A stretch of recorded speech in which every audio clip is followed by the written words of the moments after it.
A thing of beauty is a joy forever. What do you mean by a thing of beauty? This is the most important poem written by John Keats, one of the greatest writer from romantic era in British literature. Okay, so a thing of beauty, कोई भी चीज जो कि खूबसूरत है, कोई भी चीज, will talk about from any aspects of nature, will see that कोई भी चीज जो बहुत खूबसूरत है वह कहीं ना कहीं तुम्हें प्लीजर प्रदान करेगा. A thing of it is Joy for ever. हमेशा ही तुम्हें प्लेजर प्रदान करेगा, कभी ना कभी, है ना, वो कभी भी तुम्हें निराश नहीं कर सकता. प्रकृति का कोई भी चीज. विल टॉक अबाउट, जब बात करते हैं जॉन किट्स की, तो जैसे in the side of our daily life we see that the flowers, the petals, है ना, the beautiful scenery, the valleys, है ना, all the things in our surrounding, सब कुछ देखते हैं और हमें लगता है कि वो बहुत खूबसूरत है ना.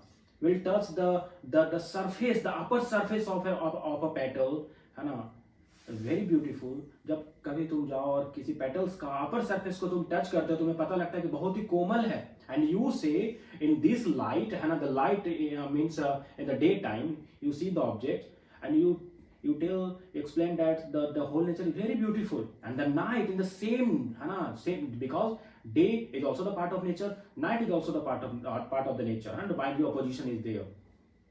तो रात में, रात का बात करते हैं कि रात खूबसूरत नहीं होता, है ना, दिन खूबसूरत है. दिन में जब हम पेटल्स को सॉफ्ट सॉफ्ट स्किन को जब टच करते हैं तो पता लगता है कि बहुत खूबसूरत है. लेकिन जब रात का बात करते हैं तो means I'm talking about the light and the darkness.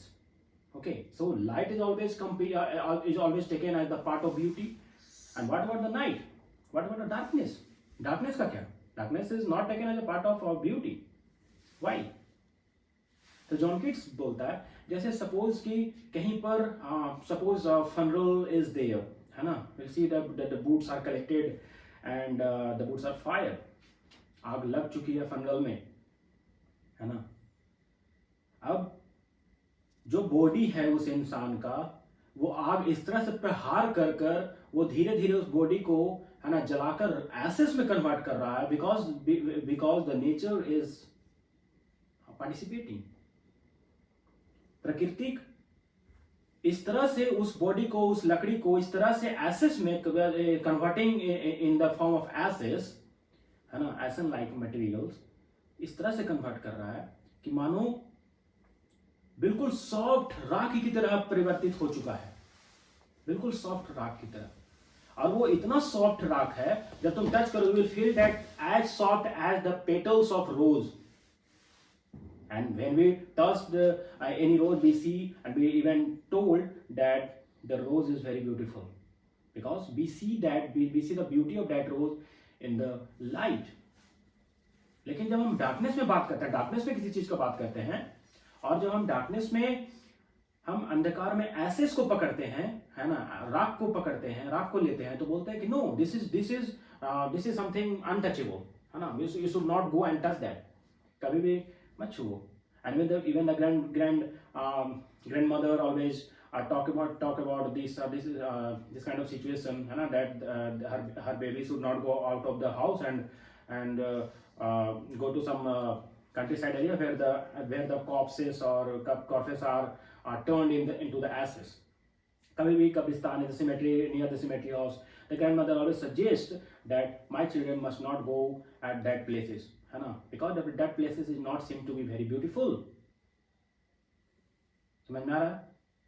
तो क्या जो जब वहां पर राख है, वो सॉफ्ट एसेस है, वो ब्यूटीफुल नहीं है क्या? वो भी ब्यूटीफुल है. You have to go in the depth of darkness and we'll see that darkness itself is very beautiful there. And light का तो हम लोग देखेंगे. Suppose I'm standing here with the help of different lights, है ना, my face are glowing, and even the things, the material which is just behind or and the front of me are glowing too. सब कुछ चमक रहे हैं. Why? Because the light is helping me and helping those materials also. लेकिन darkness का जब आता है, who is helping there? No one is helping there. Darkness is all around. असल में बात बताऊं, डार्कनेस ही है यहां पर. अजीब लग रहा है सुनने में, है ना, ऐसा लग रहा है कि क्या How can you just prove that the darkness is there? Just go and switch off the light. You will see the darkness is here.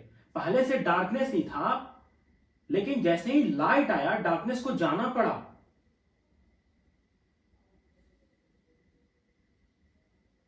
So how can you say that the darkness is not beautiful?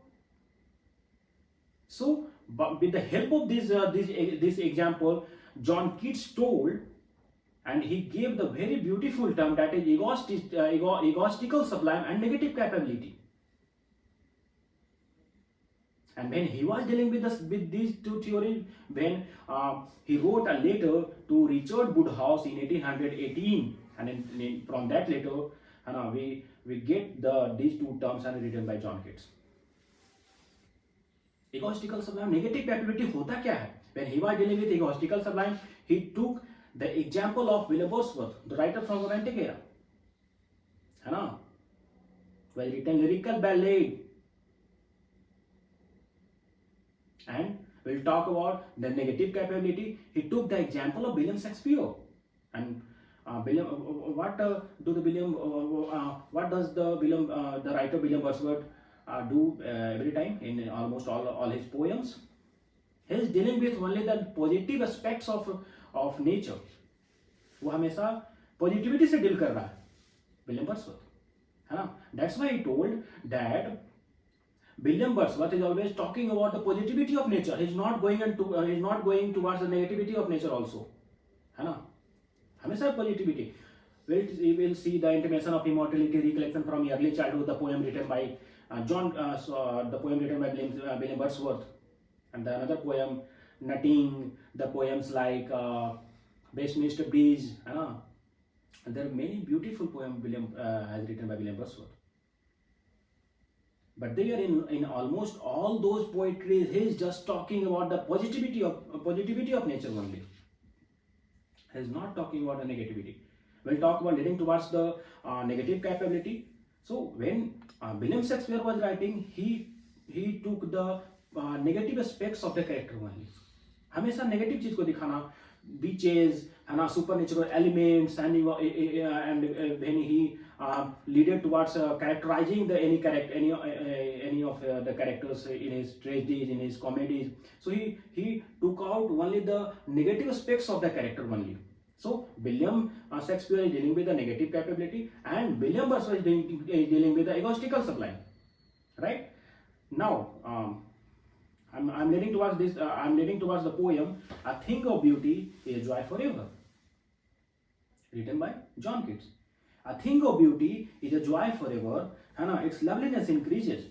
बोल रहा है क्या कि जो भी कुछ जो तुम्हें आंख से दिख रहा है, either it is ashes, either it is beautiful birds, petals of rose, petals of lily, कुछ भी हो, बहुत खूबसूरत.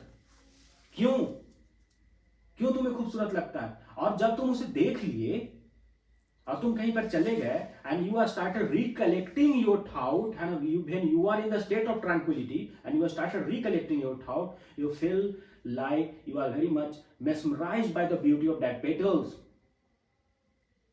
तुम पूरी तरह से उसे घिर चुके हो, तुम्हें बार बार उसी का ख्याल आ रहा है ना? हर एक वस्तु, हर एक चीज जो तुम्हें देखने में बहुत ही खूबसूरत लग रहा है, वो कहीं ना कहीं तुम्हारे कॉन्शियस माइंड या सबकॉन्शियस माइंड, है ना, जाकर बैठ जाता है और तुम्हें हमेशा प्लेजर ही प्रदान करता है. The most beautiful thing in this world are to be felt only, not to be touched. This is the greatest the quotes told by O. Henry. Now, a thing of beauty is joy forever. जो चीज तुम्हें बहुत खूबसूरत लगता है, वो कहीं ना कहीं तुम्हें, है ना, जॉय, है ना, वो खुशी, वो प्लेजर प्रदान करेगा ही करेगा. Its loveliness increases. और उसका जो कोमलता है means what is that softness means उसका जो कोमलता है, जो तुम्हारे हार्ट को टच कर रहा है सॉफ्ट तरीके से, है ना, वो हमेशा बढ़ता चला जाएगा. Its loveliness increases. It will never pass into nothingness. और ये कभी खत्म नहीं होगा. But will keep a power quite for us. और जब ये ज्यादा मात्रा में हमारे बॉडी में ये छा जाएगा, तो हम लोग जो है नेचर के, in the lap of nature we would be enjoying our beautiful imagination, है ना, where the nature is there behind you. Nature तुम्हारे पास बैठेगी and you are sitting on the lap of nature, you are sitting in the lap of nature, है ना। And but will keep a bower quiet for us. Bower quiet for us इसका मतलब क्या होता है? What do you mean by bower quiet for us? Bower means pleasant and quiet for us बिल्कुल शांत तरीके से, है ना, तुम्हारा दिमाग चलेगा, तुम काम करोगे बढ़िया तरीके से, तुम सोचोगे, वो सॉफ्टनेस जो ब्यूटीफुल से भरा हुआ, जो जो जॉयफुल जो सॉफ्टनेस तुम्हारे अंदर जो पैदा लिया है, वो तुम्हें हमेशा, है ना, जॉय ही प्रदान करेगा, वो खुशी ही प्रदान करेगा, सॉफ्टनेस ही प्रदान करेगा। And but will keep a bower quiet for us and a sleep full of sweet dreams, है ना। But will keep a bower quiet for us and a sleep full of sweet dreams. और तुम प्रकृति के, है ना, तुम प्रकृति के साए में, उस शैडो में तुम हमेशा अपने आप को पाओगे। And a sleep full of sweet dreams. और जब तुम सोओगे तो तुम्हें अच्छी नींद आएगी, है ना, तुम्हें फ्रेशनेस फील होगा, you will feel the freshness all the time. When you will wake up early in the morning, you will see that my body is totally boosted up, है ना, I am feeling fresh. And health, तुम बहुत लंबी उम्र तक बढ़ते चले जाओगे, क्योंकि जो चीज खूबसूरत होता है वो कहीं ना कहीं इमोर्टलिटी से कनेक्शन उसका होता है। And when you start yourself seeing all those beautiful things, it means you are having a kind of relation, है ना, with the supernatural, with the immortality, with the eternity, and quiet breathing। अब तुम्हारा दिनचर्या, तुम बहुत अच्छे तरीके से आगे बढ़ते चले जाओगे।